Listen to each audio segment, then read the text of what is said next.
The Bay Islands National Marine Park is home to some of Honduras' most beautiful and emblematic samples of biodiversity. In this video, you will learn about its ecosystems, their importance, and key threats faced by these environments. Thank you for joining us on this journey of discovery across the Bay Islands National Marine Park.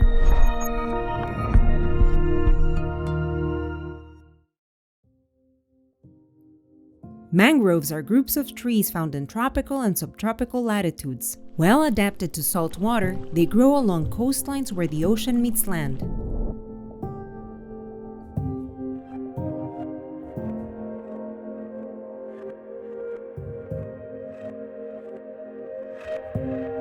There are 4 types of mangroves in the Bay Islands: red, black, white, and a species known as buttonwood. They may look modest at first glance, but in reality, these murky and muddy wetlands offer vital benefits to our communities. They protect the coastline, reducing erosion and flooding from storms. They minimize the effects of climate change by removing greenhouse gases that increase atmospheric temperatures. Their root systems provide a home and nursery for fish and other organisms. In an effort to safeguard mangroves, Honduras ratified the Ramsar Convention on Wetlands, an international cooperation treaty that involves the protection of 12 sites of environmental importance. 3 of these sites are located in the Bay Islands, 1 in Guanaja, 1 in Utila, and 1 in St. Helen. These Ramsar sites host mangroves, seagrass beds, and coral reefs, providing a home to a variety of marine and land species. Seagrass. What is it?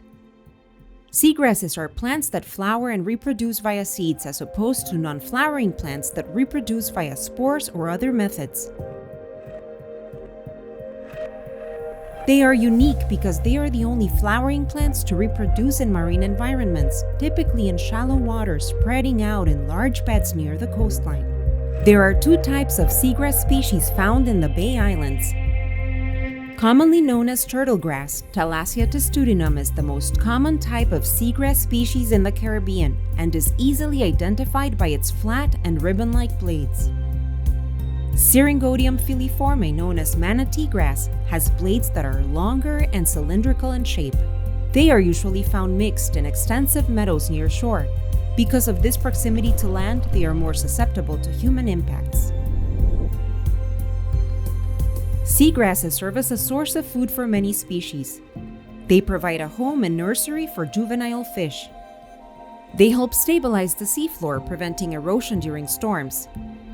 They purify and filter the water from sediment, supporting healthy coral reefs. Reefs are comprised of hard surfaces where organisms known as coral polyps attach to create coral colonies. But what are corals? These coral polyps are tiny invertebrate animals related to anemones and jellyfish that reproduce to create living coral reefs. Classified as hard and soft, hard corals like star corals build reefs. Soft corals, like sea whips, resemble plant-like organisms that do not have a hard skeleton, allowing them to sway with the current. Coral reefs are the most productive ecosystems in the world as they cover a tiny area of the ocean. Yet, they are home to 25% of all marine life. Reefs yield fish and other organisms, providing a source of food for many species, including us, humans. They provide a home and nursery for fish at different life stages. They help protect against storms and natural disasters. They also support tourism economies. Coral reefs, mangroves, and seagrass beds are highly interconnected ecosystems where species fluctuate from one ecosystem to the next as they evolve in their natural life cycle. When protected as a whole, they can thrive together, providing communities with innumerable benefits. The future of these habitats is constantly at risk. If managed responsibly, they offer substantial benefits to the island's population. If done unsustainably, added stress can disturb the fragile balance of these marine environments, limiting the supply of ecosystem services they provide.